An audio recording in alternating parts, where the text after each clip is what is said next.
You've built something with your own hands, a shelf, a table, some part-numbered nightmare that took 3 hours longer than the instructions promised. And when you finally stood it up, you thought, that's actually kind of good. Here's the strange part. Buy that exact same table pre-built, and you probably won't feel the same way about it. Same wood, same four legs. The version you sweated over just means more. Doesn't even have to be furniture. Could be a spreadsheet you built from scratch, a resume you rewrote 9 times, a playlist that took you all weekend. Psychologists have a name for this. It's not really about furniture. It shows up in your relationships, your job, even how you feel about your kid's terrible drawing on the fridge. The question is, why does struggling to build something make you love it more than the exact same thing handed to you finished? Rewind to 1959.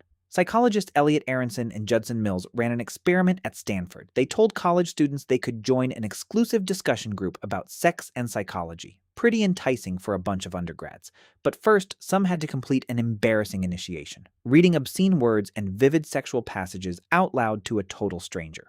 Awkward doesn't begin to cover it. Others got an easy initiation, just some mildly uncomfortable questions. A third group skipped the initiation completely. Then everyone listened to the same discussion. It was, by design, boring, dry, dull as a textbook. Here's the twist. The students who suffered through the embarrassing initiation rated that same boring discussion as significantly more interesting than the students who walked straight in.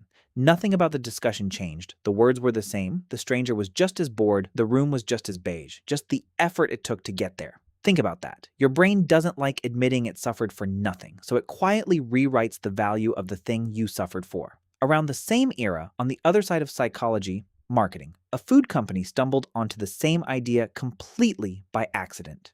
In the 1950s, Betty Crocker rolled out instant cake mix. Just add water, pour, bake. It should have been a hit. Instead, sales were flat. Company researchers landed on a theory, one still repeated in marketing classes today, credited to psychologist Ernest Dichter. The mix was too easy. Homemakers felt like they weren't really baking. They were just following orders from a box. So Betty Crocker changed the formula. They pulled the powdered egg out and told people to crack in a real one themselves. 1 extra ingredient, 30 extra seconds of effort. Sales climbed. People weren't buying a better cake. They were buying the feeling of having made it. Both of those are folklore and side experiments, though. It took until 2011 for psychologists to actually put a name on it. Researchers Michael Norton, Daniel Moshon, and Dan Ariely ran the study that gave this effect the name it has today. They handed people little flat-pack storage boxes, the kind with too many screws and instructions in 5 languages. Some built their own. Others got the identical box, already assembled. Then everyone was asked the same question. How much would you pay for this? The builders valued their own wobbly, imperfect creations about as much as professionally made furniture. The non-builders looked at those same wobbly creations and valued them at almost nothing. Here's what makes this so important.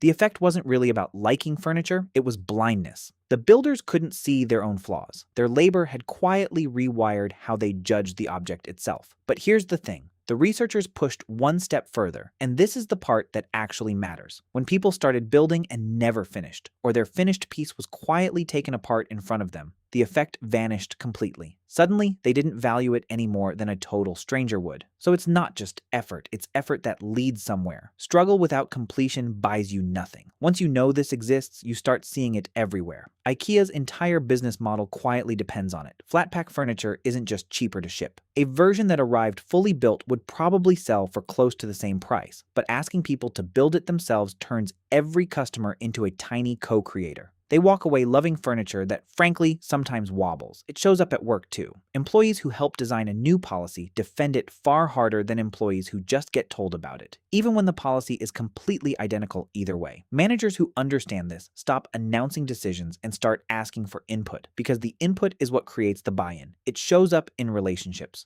Couples who fought hard to be together, long distance, family disapproval, years of waiting, often describe the relationship as more meaningful than couples who had it easy from day one.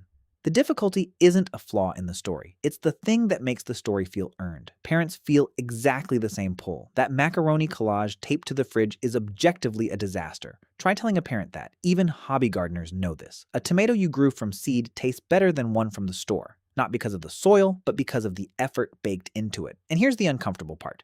If effort manufactures love, then effort can be manufactured on purpose. Cults are notorious for this. Long, difficult initiation rituals were never really about testing loyalty. They're about creating it. The harder someone has to work to belong, the harder it becomes to admit it wasn't worth it. Certain sales schemes lean on the exact same wiring. The upfront cost, the unpaid hours, the effort already sunk in. All of it quietly convinces you to keep going long after a stranger looking at the same numbers would have walked away. Some of these setups barely need to lie to you. Get someone to hand over a weekend, a paycheck, a garage full of product, and their own brain starts doing the persuading for free. Your brain isn't measuring whether something is actually good. It's measuring how much you paid for it in sweat and working backwards to justify the price. So here's the full picture. In 1959, discomfort made a boring discussion feel worthwhile. In the 1950s, one extra egg made a cake feel homemade. In 2011, a wobbly storage box finally got a name, the IKEA effect. And the same wiring, left unchecked, is exactly what keeps people locked into cults, bad sales schemes, and relationships they've already sunk too much into to walk away from clearly. Different rooms, same lock. Remember that shelf you built? You didn't fall in love with the wood or the screws. You fell in love with the version of yourself that finished it. Maybe that's the real trade every one of us keeps making. Pay an effort and your brain hands you back meaning, whether the thing actually deserved it or not. That's not weakness. That's just how humans are wired. If you've ever built something wobbly and loved it anyway, you already know exactly what I'm talking about.